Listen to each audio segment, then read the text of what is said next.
Welcome back to my channel Alfina an aesthetic lifestyle. അപ്പോൾ ഇന്ന് നമ്മൾ വന്നിരിക്കുന്നത് LBSന്റെ ഒരു അപ്ഡേറ്റ് പറയാൻ വേണ്ടിയിട്ടാണ്. LBSന്റെ കറക്ഷൻ ടൈം എൻഡ് ആയിട്ടുണ്ട്. എല്ലാവരും നിങ്ങളുടെ മിസ്റ്റേക്സ് എല്ലാം തിരുത്തി കഴിഞ്ഞ് അപ്ലോഡ് ചെയ്തു എന്ന് വിശ്വസിക്കുന്നു. ഇനി നമ്മുടെ നെക്സ്റ്റ് പ്രോസസ്സ് എന്ന് പറയുന്നത് റാങ്ക് ലിസ്റ്റ് ആണ്. റാങ്ക് ലിസ്റ്റ് ഞാൻ നേരത്തെ വീഡിയോയിൽ പറഞ്ഞതുപോലെ രണ്ട് തരത്തിലായിരിക്കും വരുന്നുണ്ടാവുക. ഒന്ന് പ്രൊവിഷണൽ റാങ്ക് ലിസ്റ്റും ദെൻ ഫൈനൽ റാങ്ക് ലിസ്റ്റും ആണ് വരുന്നത്. പ്രൊവിഷണൽ റാങ്ക് ലിസ്റ്റ് ജൂലൈ 12-ാം തീയതി ആയിരിക്കും പബ്ലിഷ് ചെയ്യുന്നുണ്ടാവുക. ഫൈനൽ റാങ്ക് ലിസ്റ്റ് ജൂലൈ 15-ാം തീയതി ആയിരിക്കും. ഇത് താൽക്കാലികമായിട്ടുള്ള ഡേറ്റ് ആണ്. നിങ്ങൾക്ക് പ്രൊഫഷണൽ റാങ്ക് ലിസ്റ്റ് വരുന്ന സമയത്ത് എന്തെങ്കിലും മിസ്റ്റേക്ക് ഉണ്ടെങ്കിൽ അപ്പോഴും നമുക്ക് കറക്ഷൻ ടൈം ഉണ്ടായിരിക്കുന്നതായിരിക്കും മിസ്റ്റേക്സ് തിരുത്താൻ വേണ്ടിയിട്ട്. അതിനുശേഷം മാത്രമേ ഫൈനൽ റാങ്ക് ലിസ്റ്റ് പബ്ലിഷ് ചെയ്യുകയുള്ളൂ.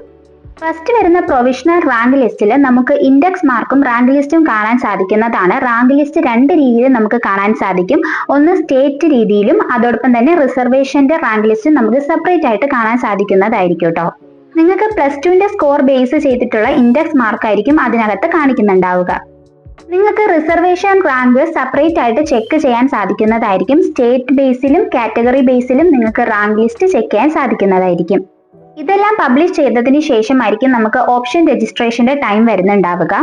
നിങ്ങൾ ഇപ്പോൾ ചെയ്യേണ്ട കാര്യമെന്ന് പറയുന്നത് നിങ്ങൾക്ക് ഏത് കോഴ്സ് ആണ് വേണ്ടത് എന്നത് വ്യക്തമായ ഒരു തീരുമാനത്തിൽ എത്തുക. അതോടൊപ്പം ഏത് കോളേജിലാണ് അഡ്മിഷൻ എടുക്കേണ്ടത് എന്നതും വ്യക്തമായ ഒരു തീരുമാനത്തിൽ എത്തുക.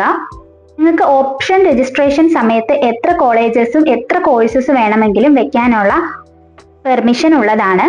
ഓപ്ഷൻ രജിസ്ട്രേഷന് ശേഷമായിരിക്കും അലോട്ട്മെന്റ് വരുന്നുണ്ടാവുക. നമുക്ക് ഫസ്റ്റ് ട്രയൽ അലോട്ട്മെന്റ് ആണ്, അത് കഴിഞ്ഞ് 3 അലോട്ട്മെന്റ്, ദെൻ സ്പോട്ട് അലോട്ട്മെന്റ് ആണ് ഉണ്ടാവുക.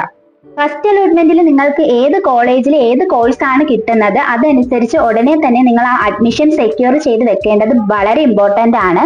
അതായത് നിങ്ങൾ കിട്ടുന്ന കോളേജിൽ ടോക്കൺ ഫീ അടച്ച് നിങ്ങളുടെ അഡ്മിഷൻ സെക്യൂർ ചെയ്ത് വെക്കണം.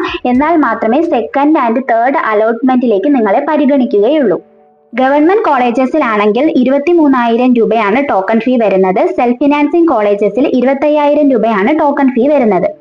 റാങ്ക് ലിസ്റ്റ് വന്നു കഴിയുമ്പോൾ റാങ്ക് കുറഞ്ഞവരെ ഓപ്ഷൻ വെക്കുമ്പോൾ ഒരുപാട് കോളേജസിൽ വെക്കാൻ ശ്രമിക്കുക. പ്രത്യേകിച്ച് നിങ്ങൾക്ക് ഇഷ്ടപ്പെട്ട കോളേജസും ഇഷ്ടപ്പെട്ട സബ്ജക്റ്റും ആദ്യം തന്നെ വെക്കാൻ ശ്രമിക്കുക കേട്ടോ.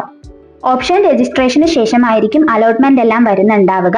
അപ്പോൾ LBSന്റെ പുതിയ അപ്ഡേറ്റ്സിന് വേണ്ടിയിട്ട് നമ്മുടെ ചാനൽ ഒന്ന് സബ്സ്ക്രൈബ് ചെയ്യുക കേട്ടോ.